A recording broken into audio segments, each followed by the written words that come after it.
ngir seetal seeni loxo jëfandiku leen gel main Valda Val d'Afrique moo leen di may Sud Nutrition. asalaamaaleykum mbokk déglukat yi docteur Bintou Cheikh Seck maa ngi lay nuyu. maa ngi lay fay Rosalie. docteur tey comme ni ñu koy defee weer wu ne dañuy bàyyi suñu ay auditeurs poser seeni questions. waaw comme ni nga ko waxee rek dama dem ci page Facebook bi Sud Nutrition jël fa ñeenti laaj ñu ay auditeurs laaj man ma bëgg ci tontu fii ci antenne bi ndaxte ñëpp mën a dégg tontu yooyu am solo yooyu. ñu tàmbalee question Pascal nee na dafay manqué appétit ban garab nga koy tegtal ngir saafaraal lu ni mel. waaw li may conseiller. li may tegtal Pascal mooy na dem seeti docteur mu saytu yaramam ngir xam lu tax moom bëggul lekk wala appétit wam daal wàññeeku ndaxte appétit bu wàññeeku mën na màndargaal benn feebar wala benn daal loo xamante ne doxul na mu war a doxee ci suñu yaram mais bu fekkee loolu du looloo ko indi nañu xam ne ni ñàkk appétit li ko waral mën na nekk xalaatu àddina li ñuy wax stress wante lu mu mën a doon rek li may wax Pascal mooy na moytu jël ay garab wala ay traitement yoo xamante ne kenn prescrire ko loolu baaxul mën na ko indil yeneen problème. laaj bi ci topp mooy bu Malick nee na ban diwlin moo gën ngir togg suñu plat traditionnel yi. man li may tontu Malick fii mooy ne gis nga diwu gerte maanaam huile d'arachide daal booy boo comme lu ñuy fabriquer wala lu ñuy defar fii la booy boo ñu tànn boobu ndaxte ñun dañuy faral bu ñuy togg rek dañuy tàngal diwlin bu mu tàng te diwlinu gerte boobu dañu gis ni moom supporté na température yooyu maanaam supporté na ñu tàngal ko am na diwlin yoo xam ne buñ ko tàngalee baaxul ci ñoom baaxul ci ñun waaye nag nañu fexe ba même bu dee diwlinu gerte ñu fexe ba bañ a tàngal diwlin bi ba muy saxaar bu boobaa diwlin boobu baaxatul ndaxte day indi cancer te ma ciy profité rek di wax ne xam nga suñu rosi bi ñuy faral di rosi amul benn njariñ ci togg dañoo war a vraiment bu ñuy togg daal ñu tàngal diwlin bi tuuti rek bañ a rosi moo gën ci ñun. alors ñu wéyal ak question Boubacar nee na problème am mooy dafay lekk lu bari parce que bu tiimee lekk rek dootul ànd ak sagoom te loolee da koy indil ay gàllankoor yu bare ndax biiram dafay woy di rëy te it léeg-léeg mu am jafe-jafe nooyi guddi si lan nga koy tegtal. Boubacar problème bi mu am nii mooy appétit boo xamante ne dafa jéggi dayoo Pascal bi ñu doon tontu sànq moom appétit yam dafa wàññeeku waaye Boubacar bi appétit yam dafa yokku moom tamit li ma koy tegtal rek mooy mu dem seeti docteur. ndaxte bu boobaa docteur bi na mën a saytu yaramam xool lan moo tax moom appétit wam yokku parce que mën na sax nekk benn problème hormonal par exemple mën na def bilan hormonal li ñu daal war a xam mooy ndax am na problème boo xamante ne moo tax moom muy lekk-lekk bi mu nekkee lekk bu rëy bi mu nekkee ba sax tax muy am yaram ndaxte biir buy rëy graisse la bu fekkee nag docteur bi dem na ba gis ne ni lii amul dara benn feebar bu mu am bu tax muy lekk bu ëpp bu boobaa xëy na bi dal Boubacar mooy li ñuy wax boulimie nerveuse maanaam koo xamante ne ndaxte dafa am stress wala mu am lu ko metti wala daal mu am lu ko jaaxal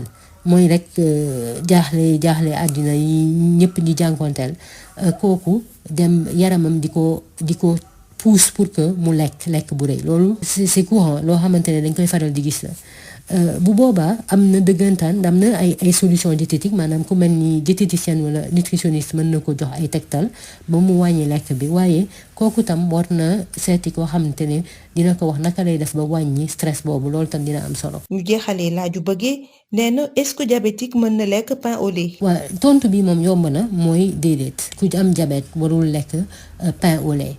Parce que diabétique xam nga damay faral di wax ne diabétique amul régime moom dafa war a lekk bu équilibré comme ñëpp waaye diabétique dafa war a bàyyi suukar complètement maanaam suukar bi ñuy dolli ci suñu ñam yi dafa ko war a bàyyi complètement et pain au lait dafa am suukar en fait sax bu ñu xoolee pain au lait bu baax du mburu dañ ko tuddee pain rek tuddee ko mburu mais du mburu parce que mën nañu wax ne comme gâteau la parce que ci pain au lait boobu am na bien sûr farine bi ñu koy defaree suukar bi ma doon wax sànq am na meew moo tax mu tudd pain au lait mais am na beurre am na nen donc loolu mën nañu wax daanaka ni gâteau la te diabétique daal warul lekk gâteau. suñu page Facebook. alors suñu page Facebook yi mooy Sud Nutrition comme ni mu ko doon waxee ma leen di wax rek ngeen ñëw laaj ñu seeni laaj def comme Pascal Malick Boubacar ak Bëkke ñu tontu leen te bu laaj yi amee solo ñu tontu ci antenne bi ngeen wax ñu ay thèmes yoo leen bëgg ñu waxtaanee te xam leen ni am na ay chronique vidéo ak audio yu ñu posté ci page bi. may gërëm Val d'Afrique di la jaajëfal docteur Bintou Cheikh Seck. jërëjëf Rosalie. ngir seetal seeni loxo jëfandiku leen gel main Valda Val d'Afrique moo leen doon may Sud Nutrition.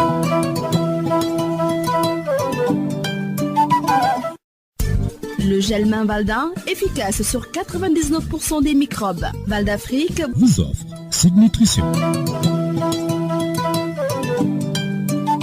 Bonjour chers auditeurs, docteur Bintou Cheikh Seck, bonjour. Bonjour Rosalie. Docteur, aujourd'hui comme tous les mois, c'est au tour des auditeurs de poser leurs questions. C'est bien ça Rosalie, j'ai choisi 4 questions que les auditeurs m'ont posées sur la page Facebook Sud Nutrition et je vais répondre à ces questions ici même à l'antenne.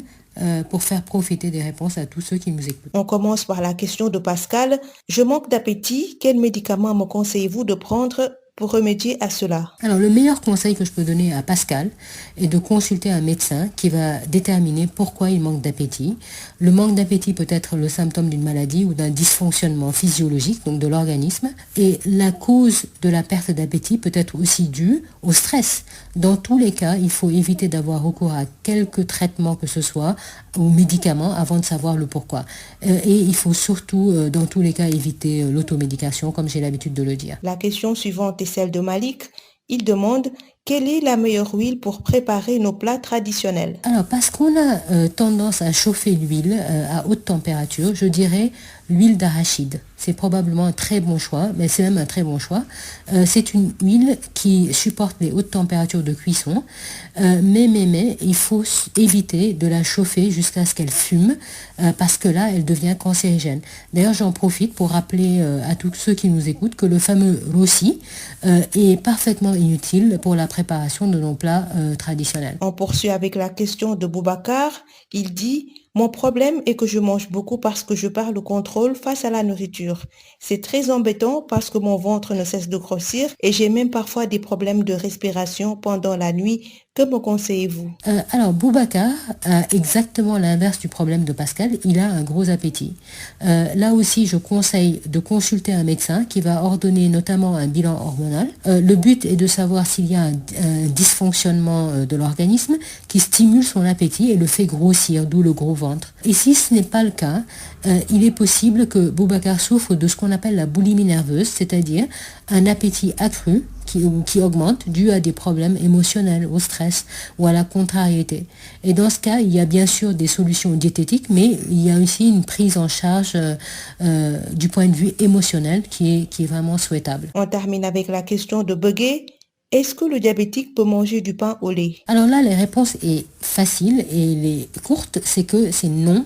Le diabétique ou le sujet diabétique doit manger équilibré, c'est vrai, comme tout le monde, mais il doit surtout complètement éliminer le sucre ajouté. Et il se trouve qu'il y a du sucre ajouté dans le pain au lait.